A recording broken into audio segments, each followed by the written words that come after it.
Good morning, guys. Today we're going to talk about fruit and what fruit we have here at Pemberley Farm. When I walk out into my backyard area, one of the first things that I come to as far as fruit is this young grapevine, and there's two of them, but they're young. They haven't been here very long, but as you can tell, I probably should have pruned them some back during the winter, and I didn't.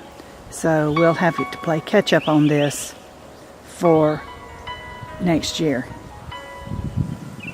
These are what is called scuppernongs. They're gold in color and they're very yummy. This is another grapevine, and it's a Concord grape. It's older and it's not in a really good place. Actually, none of the grapevines are.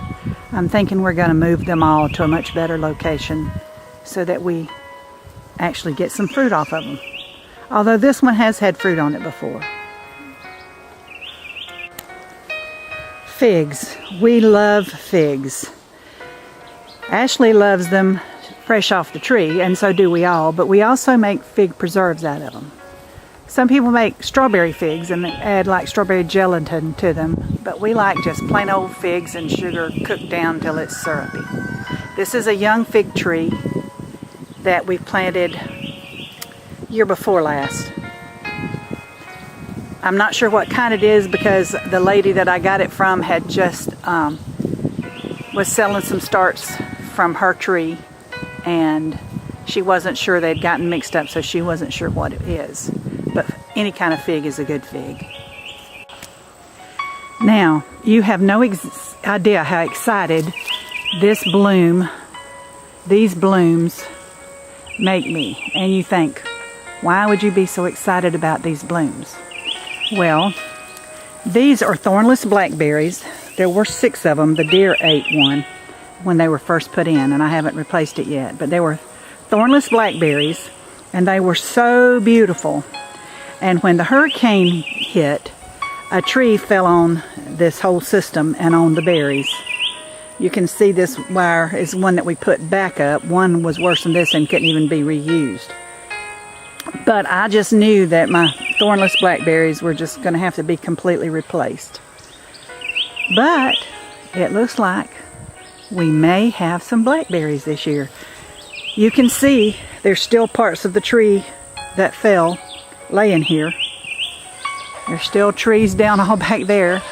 You've seen that before. I've shown you that before. But it'll all get cleaned up eventually, and we're going to leave these here, but then across the street we're going to have lots of thornless blackberries and a safer location with no trees. And there's the beginning of a tiny little blackberry. I know you guys probably think I'm crazy for being so excited about these berries, but my heart was broke when I thought they were all dead. So this is good. Here's another little miracle. This is a fig tree that we planted a little bit later than we did that first young one I showed you. And when I saw the trees laying out here when we got back from the hurricane, I just knew that this tree was just gone because there was just trees everywhere out here. So I came out and took a closer look, and lo and behold, there were trees laying around it on all 4 sides, but none of them touched this little fig tree. God is good. And we might as well stay on figs while we're at it. This is our largest fig tree. It's a number of years old. I don't remember exactly. And we've gotten quite a bit of figs off of it over the last few years. And I've been looking. I don't see any babies yet, but it's not even fully leafed out yet. So looking forward to that. We have 3 pear trees out in what we call the pasture. You've seen us planting the garden out here. It used to be a pasture. We don't use it as a pasture anymore. We use it as a garden. And years ago when we first moved here, I said I didn't want it just to be the garden. I wanted it to be a garden with a combination of fruit and vegetables and flowers. And so that's what we've done out here. It's still not finished as far as what's in my head, and it may never be, but we work on it all the time trying to get it in that direction. But some baby pears on this tree.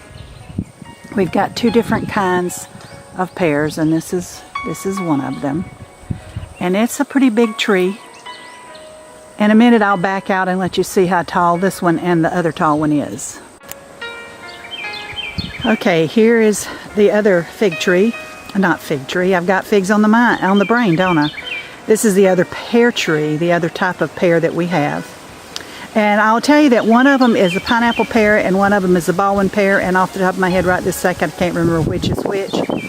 So I'll try to figure that out and maybe overlay some words on top of here. But last year it was very loaded with pears. We put up a lot of pear preserves and then just canned pears in light syrup. It was amazing. We had to fight the squirrels for the pears, however, but there was plenty for all of us. Okay, I've backed out so you can see the 2 biggest pear trees. There's the one that has the baby pears that looked green. Now there's the fig tree for size comparison, and behind it is the one that had the baby pears that looked red. Very large trees. Now when we pick pears off these trees, naturally we can't get up to the very top, but we do have a picker with a very long pole that gets up pretty high. There won't be, like I said, there won't be as many this year, but maybe there'll be enough that us and the squirrels can have all we need. This is one of our 3 persimmon trees, and it has not given us any fruit before this year. And I came out here a week or so ago to see how it was doing, because the horses and the goats had gotten a hold of it, and I was afraid they had eaten it back to nothing. But it came back out, and we're going to have some persimmons. So I'm really tickled. There's a lot on here. There's a lot of, right there, a lot of baby persimmons on here. Now we'll see what they come out to be. This tree is supposed to be the Japanese persimmons that are big, kind of an apple shape, real big, and you know, when they're soft, they're mushy, and a little mushy, and they're an astringent, meaning if you eat it while it's green, it turns your mouth inside out. So that's the only one of this kind that we have, and I'm hoping that it's true to what it's supposed to be, and that the animals didn't destroy it and we end up with something, I'm not sure what, but we'll see come fall. I'm standing under our plum tree, and it has, I don't know if you can see, a good many plums on it. But the problem with the plums is the squirrels get them before they're ripe, and so we never get any plums. And I really don't like that. And so I don't know, I'm probably going to tie some like metal pie pans in here or something. Maybe that'll help. Don't know. But it really is aggravating to have something that you really love to eat and you can't have any of it because of the squirrels. I will tell you my grandmother's remedy for that. Years and years ago when I was a little girl, she had 2 pear trees out beside the driveway. And she had a real problem with squirrels. And one day we had been somewhere and we came home and the pear trees were gone. Now I understand every year she fussed and ranted and raved about the squirrels getting the pears. So this year we come home and the pear trees are gone. And we're like, Grandmother, what happened to the pear trees? She said, if I can't have a pear, the squirrels can't have a pear. So she had cut them down. Many years later, she planted a couple more, but I still don't think she ever got any pears. I think she always fed the squirrels. This is another persimmon tree. And it sits out in the very middle of the garden. And there's flowers planted under it. This type of persimmon is a non-astringent, meaning if it's not quite ripe, you won't rush to the faucet to rinse your mouth out. It won't make your mouth turn inside out. But as you can see, it's got a number of persimmons on it, all over it. Now, sometimes when they get really too many on there, you don't even have to come pick them off. They'll do it on their own. They'll drop off on their own. And this kind is not the big round apple shape. This kind is more kind of flat and squatty, and they're more firm. Even when they're ripe, they're more firm. We have 2 of these. And this is my blueberry jungle. I know it's horrible. Don't judge. I'm old, can't get all the stuff done that needs doing. But it needs thinning really, really bad. And we have plowed up some ground to dig up some of these to transfer so that it gives these some relief. These blueberries multiply. They send out shoots and a new plant grows. I mean, all of these, the original ones that were moved here from where we lived 15 years ago, came from one mother tree, basically, that had just multiplied and multiplied. And so we moved them here. As a matter of fact, when we moved them, they were in full bloom, and we thought we would not get not one blueberry. But we were surprised. They were loaded that year. So they're really and truly too close together. There's, like I said, it's a jungle.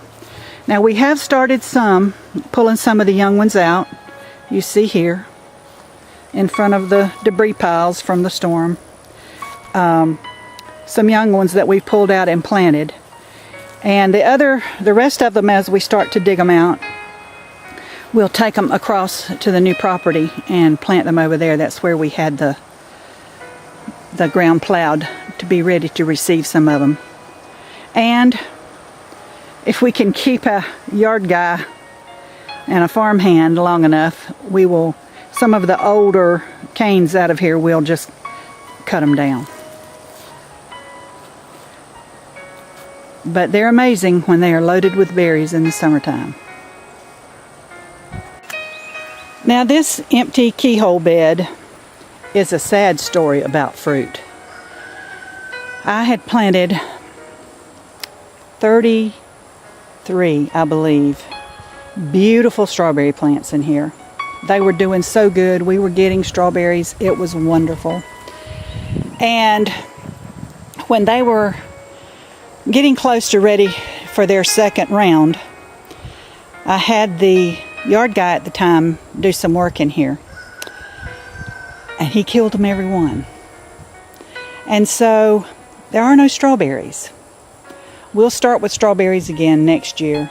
But this year, with all we had to do as a result of the storm, we just have not had the time to deal with strawberries. And I don't know if I'll put them back in this bed. So this year, other things are going to go in this bed. And next year we'll probably put strawberries across the street. Okay, when I talk about across the street, I talk about the 20 acres that we bought that joins our 15.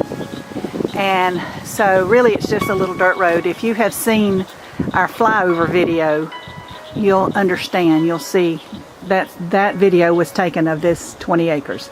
This is a kumquat tree. Now it's the little round kumquats that are really sweet. And if you follow us on our Facebook page, Pemberley Farm, there's pictures of one of the last pickings of the little round kumquats. They're very sweet. They're not like the long ones that are real tart. They're very sweet. They're very good. And it's way too tall. It was not taken care of for many years, and so it's way too tall. And I talked to my nursery guy, and he said I could cut off the top of it, and it would help it to bush out. So that's, excuse me, that's what we're going to do.